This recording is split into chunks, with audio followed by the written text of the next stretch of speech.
ਤੇ ਰਾਜਪਾਲ ਦੀ ਗੱਲ ਕਰੀਏ, ਗਵਰਨਰ ਸਾਹਿਬ ਦੀ, ਕਹਿੰਦੇ ਫਿਰ ਉਹਨਾਂ ਨੇ ਜਿਹੜਾ ਵਿਸ਼ੇਸ਼ ਇਜਲਾਸ ਹੈ ਇਹਨੂੰ ਗੈਰ ਕਾਨੂੰਨੀ ਕਰਾਰ ਦੇ ਦਿੱਤਾ ਜੀ।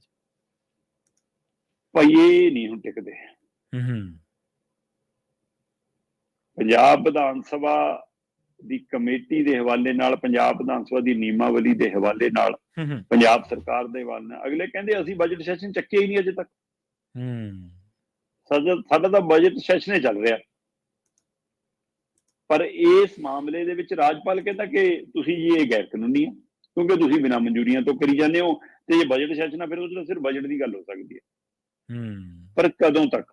ਜੀ ਸਵਾਲ ਇਹ ਹੈ ਕਿ ਆਹ ਸਾਲ ਪੂਰਾ ਹੋਣ ਤੋਂ ਬਾਅਦ ਅਗਲੇ ਬਜਟ ਸੈਸ਼ਨ ਤੋਂ ਪਹਿਲਾਂ ਤੇ ਚੱਕਣਾ ਪੈਣਾ, ਤਾਂ ਅਗਲਾ ਬਜਟ ਸੈਸ਼ਨ ਚੱਲਣਾ। ਬਿਲਕੁਲ ਸਹੀ। ਤੇ ਜੇ ਚੱਕਣਾ ਪੈਣਾ ਅਗਲੇ ਬਜਟ ਸੈਸ਼ਨ ਲਈ, ਫਿਰ ਤਾਂ ਜਾਣਾ ਹੀ ਪੈਣਾ ਮਨਜ਼ੂਰੀ ਲਈ।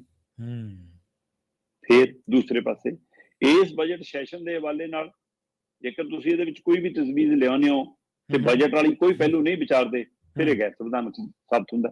ਹਾਂਜੀ। ਇਸ ਲਈ ਵੀ ਸਵਾਲ ਖੜਾ। ਤੀਸਰਾ, ਜਿਹੜੀ ਵੀ ਚੀਜ਼ ਤੁਸੀਂ ਪਾਸ ਕਰਨੀ ਹੈ, ਤੁਹਾਨੂੰ ਕਾਨੂੰਨੀ ਰੂਪ ਦੇਣ ਲਈ ਰਾਜਪਾਲ ਕੋਲ ਫਿਰ ਜਾਣੀ ਹੈ। ਤੇ ਰਾਜਪਾਲ ਨੂੰ ਹੀ ਥੋੜਾ ਟੱਪਦਾ, ਉਹਨੂੰ ਪਤਾ ਕਿ ਆਉਣਾ ਤਾਂ ਮੇਰੇ ਕੋਲੇ ਹੈ, ਤੇ ਉਹਨੂੰ ਥਾਪੜਾ ਕੇਂਦਰ ਦਾ, ਭਾਜਪਾ ਦਾ, ਉਹਨਾਂ ਦਾ ਲੀਡਰ ਬਣ ਕੇ ਵਿਚਰਦਾ।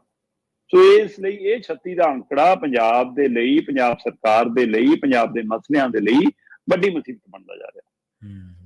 ਹੁਣ ਅਗਲਾ ਕਹਿੰਦਾ ਇਹ ਗੈਰ ਕਾਨੂੰਨੀ ਹੈ, ਤੇ ਇੱਧਰ ਇਹ ਕਹਿੰਦੇ ਅਸੀਂ SYL ਦੇ ਉੱਤੇ 20-21 ਤਰੀਕ ਨੂੰ ਬਹਿਸ ਕਰਾਂਗੇ। ਪਰ ਜੇ ਇਸ 20-21 ਤਰੀਕ ਦੇ ਮਾਮਲੇ ਦੇ ਵਿੱਚ ਕੋਈ ਬਜਟ ਨਾਲ ਸੰਬੰਧਿਤ ਬਿੱਲ ਨਹੀਂ ਆਉਂਦਾ, ਕੋਈ ਬਜਟ ਵਾਲੀ ਤਜਵੀਜ਼ ਨਹੀਂ ਆਉਂਦੀ, ਬਜਟ ਸੈਸ਼ਨ ਨੂੰ ਲੈ ਕੇ ਕੋਈ ਚਰਚਾ ਨਹੀਂ ਆਉਂਦੀ, ਤਾਂ ਇਹ ਬਿਲਕੁਲ ਆਉਣ ਵਾਲੇ ਸਮੇਂ 'ਚ ਇਹਨਾਂ ਦੇ ਲਈ ਮੁਸ਼ਕਲ ਖੜੀ ਹੋਏਗੀ। ਇਸ ਤੋਂ ਵੀ ਵੱਡਾ ਪਹਿਲੂ, ਪੰਜਾਬ ਵਿਧਾਨ ਸਭਾ ਦੇ ਵਿੱਚ ਪੜਾਅ ਦਰ ਪੜਾਅ ਸੈਸ਼ਨ ਹੁੰਦੇ ਆ। ਹਾਂਜੀ ਬਿਲਕੁਲ ਸਹੀ ਹੈ। ਬਜਟ ਸੈਸ਼ਨ, ਸਰਦ ਰੁੱਤ ਸੈਸ਼ਨ, ਹੈ ਨਾ, ਮਾਨਸੂਨ ਸੈਸ਼ਨ। ਸੋ ਉਹ ਨਾ ਸੈਸ਼ਨ ਦੇ ਹਵਾਲੇ ਨਾਲ, ਜੇ ਤੁਹਾਡਾ ਬਜਟ ਅਜਲਾਸ ਹੀ ਅੱਗੇ ਚੱਲ ਰਿਹਾ, ਸਰਦ ਰੁੱਤ ਜਾਵੜਿਆ, ਸਰਦ ਰੁੱਤ ਕਿੱਥੇ ਹੈ ਜੀ? ਜੀ ਮਾਨਸੂਨ ਸੈਸ਼ਨ ਕਿੱਥੇ ਹੈ ਜੀ? ਫਿਰ ਤੁਸੀਂ ਬਜਟ ਸੈਸ਼ਨ ਨੂੰ ਵਧਾ ਰਹੇ ਹੋ ਨਾ, ਉਹ ਸੈਸ਼ਨ ਤਾਂ ਹੋਏਗਾ ਨਹੀਂ।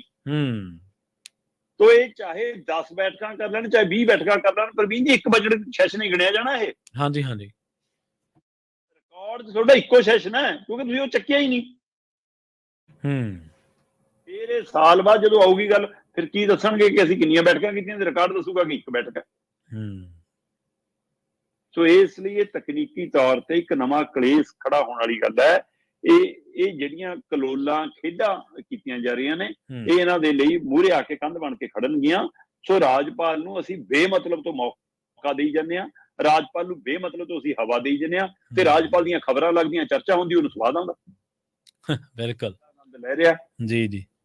ਉਹ ਜਿੱਥੇ ਵੀ ਗਿਆ ਉਹਦੇ ਵਿਵਾਦ ਨਾਲ ਰਹੇ, ਕਲੇਸ਼ ਨਾਲ ਰਿਹਾ, ਤੇ ਇੱਥੇ ਵੀ ਅਗਲਾ ਕਲੇਸ਼ ਨਾਲ ਲਈ ਬੈਠਾ, ਵਿਵਾਦ ਨਾਲ ਖੜੀ ਬੈਠਾ। ਤੇ ਕਦੇ ਕਹਿੰਦਾ ਮੈਂ ਅਬੋਹਰ ਫਾਜ਼ਿਲਕਾ, ਕਦੇ ਕਹਿੰਦਾ ਮੈਂ ਅੰਮ੍ਰਿਤਸਰ ਹਾਂ, ਅੱਜ ਮੈਂ ਗੁਰਦਾਸਪੁਰ ਜਾਊਂਗਾ। ਤੇ ਇੱਧਰ ਬਜਟ ਸੈਸ਼ਨ ਦੇ ਮਾਮਲੇ 'ਚ ਰੋਜ਼ ਸਰਕਾਰ ਨਾਲ ਪਿੱਛਾ ਫਸਿਆ।